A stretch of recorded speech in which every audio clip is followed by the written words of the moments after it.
And I'm asking, is Rishi Sunak right? Is our democracy under threat? The Prime Minister gave a speech from Downing Street last night. He warned that Islamist extremists and far-right groups are spreading poison. But I fear that our great achievement in building the world's most successful multi-ethnic, multi-faith democracy is being deliberately undermined.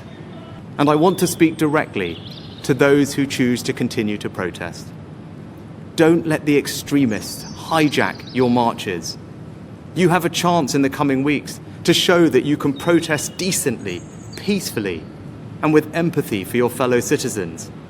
Let us prove these extremists wrong and show them that even when we disagree, we will never be disunited from our common values of decency and respect. Well, Rishi Sunak's comments followed George Galloway's controversial win in Rochdale in the by-election this week, which the Prime Minister described as beyond alarming. Galloway says the Prime Minister is playing a very dangerous game. I think it's called democracy, that could drive young Muslims into extremism. But the response from other parties has been more mixed. The Liberal Democrats have accused the Prime Minister of sowing seeds of division. But Labour leader Sir Keir Starmer said Rishi Sunak is right to call for the country to unite and to condemn what he called unacceptable and intimidating behaviour. So for the Great British Debate this hour, I'm asking, is Rishi Sunak right? Is our democracy under threat? Well, joining me now, former Lib Dem Minister Norman Baker, UKIP leader Henry Bolton, and also policy analyst Rakib Ehsan. You're a former leader, by the way, Henry. Yeah. Yeah, you're not the leader now. No, right. actually. I'm going to start with you, Norman Baker. What are your thoughts? Well, he's got a point that the democracy is under threat, but it's under threat partly from his actions and the actions of his own party. Let's remember that nobody elected Rishi Sunak as Prime Minister. Nobody elected Liz Truss as Prime Minister. That's not very democratic. He's been busy changing the rules for voting at polling stations to disadvantage those who are predominantly younger and unlikely to vote Conservative. His was a party he supported that prorogued Parliament illegally in order to try and stop MPs having a vote on what the government was doing. And he's weakened the Freedom of Information Act. So, yes, it's under threat, but it's under threat from him and his party. And it really doesn't count when he comes out with this bilge last night. Another launch, another relaunch. How many relaunches have you had? He was a change candidate a couple of weeks ago. That's gone by the board. This is something new. What we need to have, he's right in the sense, he's right that we need to deal with extremism. Of course we do. But the extremism partly is in his own party. He won't deal with that. He won't call it out. Interesting. Thank you very much for that. Former UKIP leader Henry Bolton. Well, I watched the speech or the address with interest, obviously, and I thought he started off quite well. He described the situation as I think most of us have been trying to describe it for months, if not years. So finally, the Prime Minister sent a signal that he grasps what's going on. The problem then, though, was that in terms of action points, all we got from him was, I've had a word with the police, I've told universities that they should ideally stop extremist activities on their campuses, we're doubling the effort on Prevent, and we should all stick together. That was a big letdown. The country sees a problem. The Prime Minister sees a problem.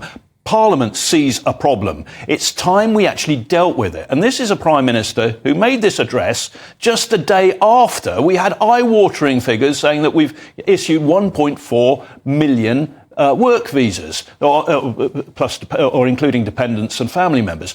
Look, we have imported foreign conflicts into this country. We have turned a blind eye to political Islam. And another thing that worried me about the Prime Minister's speech, and why I don't think that, his words were good, but it's not going anywhere, is that he was appeasing people straight away in that by talking about the far-right extremism. It's not the far-right who are taking control of the streets. It's not the far-right that is disrupting our cities. Let's get this in proportion. Well, he has to balance it because he's talking about extremes on both ends. And he's right. And he is right in that sense. Dr. Rakib Ehsan.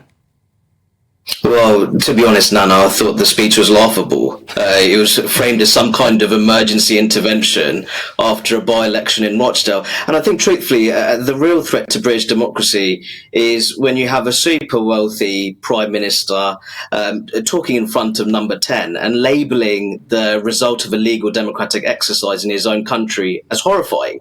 I think what would have really strengthened our democracy if the Prime Minister came out last night and said, listen, we're going to pay attention to these results. There's clearly rising anti-establishment sentiments in left-out communities across the country. We're going to engage with those legitimate sources of political disaffection and institutional distrust. And I think in terms of the Prime Minister, I'll make the point that he's ultimately at number 10 as the result of a parliamentary party vote.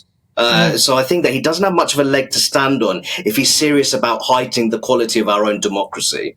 Yeah, but he would argue that what he's pointing out is the situation. I think his main focus was a lot of the pro-Palestinian protests and the way the behaviour on those marches was threatening or taking advantage or kind of weaponising our democracy against us. So freedom of speech, there didn't seem to be any barriers to that. So he pointed out the protection on Big Ben, Rakib. No, absolutely. And Nano, even we've talked before about the anti-Semitic chanting, the displaying of pro-terror paraphernalia at pro-Palestine demonstrations. But equally, that the calls to ban these protests, I think that would be anti-democratic as well. It'd be a fundamental assault on freedom of assembly. So there has to be some kind of balancing act. The reality is, Nano, we have laws in place where we could, the police could take action, robust law and order approach towards that kind of behaviour. So I think that we have those laws in place, and I think we should find out why the law and order approach towards certain very problematic behaviours of that protest, why that hasn't taken place. Yeah. Norman, was he right, though, to point out all of that with regard to the protests? Or do you think, again, it's a bit too little too late, and actually why didn't he do that earlier? Well, I agree with the last comment that there are laws in place to deal with unacceptable behaviour, and it's up to the police to enforce the law. But it's not the answer to start banning people from peaceful and legitimate demonstrations about matters to which they feel very strong. Part of our, this country is based on the right to freedom of speech. It's something this channel has championed. And we have to be able to champion that, and people should be free to speak and march as they want within the law.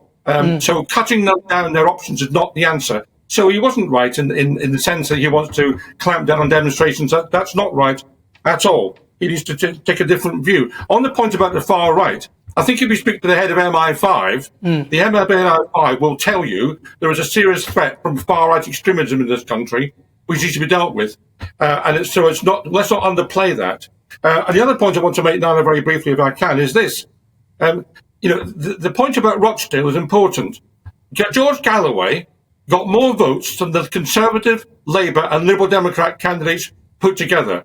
And Rochdale is not as Muslim-dominated in terms of the population as, for example, Bethnal Green and Bow, where he previously won a by-election. Lots of people who are not Muslim voted for George Galloway because lots of people are horrified by what the Israeli Defence Force is doing in Palestine. And that's not being reflected by any of the political parties.